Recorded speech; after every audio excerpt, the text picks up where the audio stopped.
Hello, this is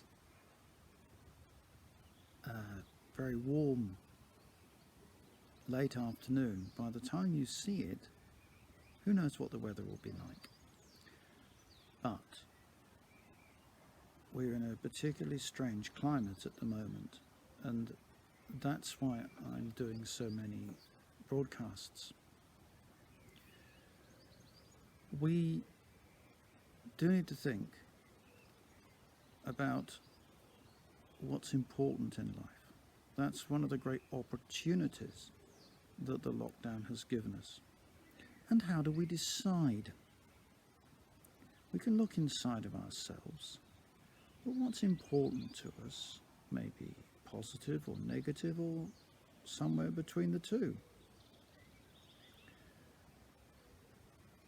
Jesus had the situation where somebody came up to him and said, "Good teacher." And Jesus replied to him, "Why are you calling me good? No one is good except God alone." In other words, who decides what's good and what's bad?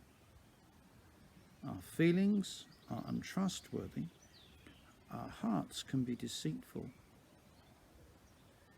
Our personal desires and whims may be positive or negative. They might be destructive to other people or to ourselves.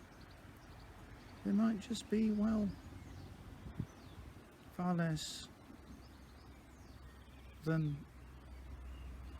those things which would take us to the best places in our lives.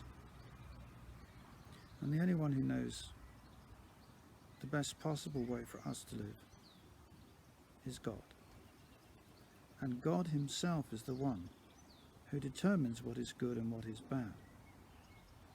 Why does the Bible have a particular opinion on a particular issue? Because God is the only one who determines what is good and what is bad. Why doesn't the New Testament just give us a rule book then? Well, because the principles that God lays out in the New Testament are there for every society, not just one society. Some people try to make out that some of the moral attitudes of the New Testament are just based on culture. And there's a sense in which you can see one or two things which are intended to speak culturally, like women covering their heads. But there's very little material like that. What the New Testament is really all about is our good God. Which is why I'm so keen that we get to grips, not just with the New Testament, but with the Old Testament as well. But I think many of us really need to get a hold of the whole of the New Testament.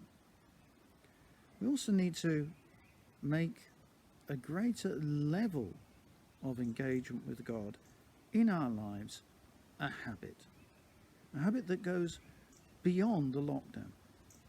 Some of us are actually very busy in the lockdown, and particularly when we've got kids at home, it may be difficult to have as many spare moments as we might want.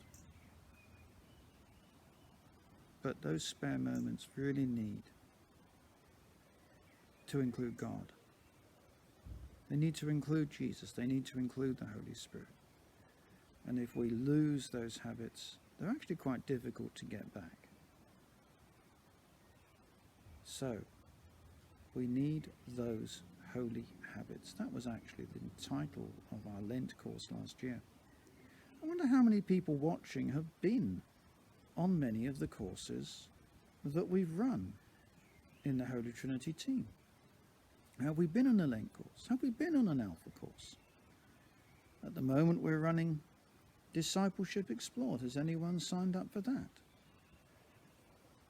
If we need to start at the basics, we need to start with Alpha. And Paul Lawler will be running that from the very beginning of June, so you need to talk to him about that now.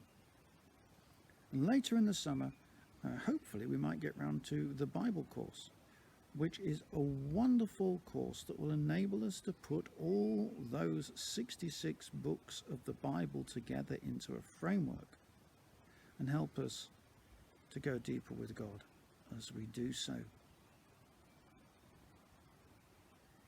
Now, there's an old saying, you can lead a horse to water, but you can't make it drink.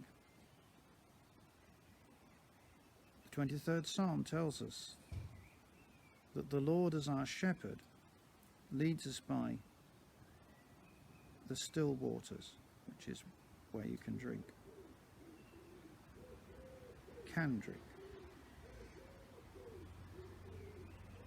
The choice is not mine. None of these courses are laid on for the benefit of the clergy. It's up to you as to how you seek God and how you respond to God. Take the opportunities available. Give God time. Get His word in the Bible inside. Get more of it inside, especially the New Testament.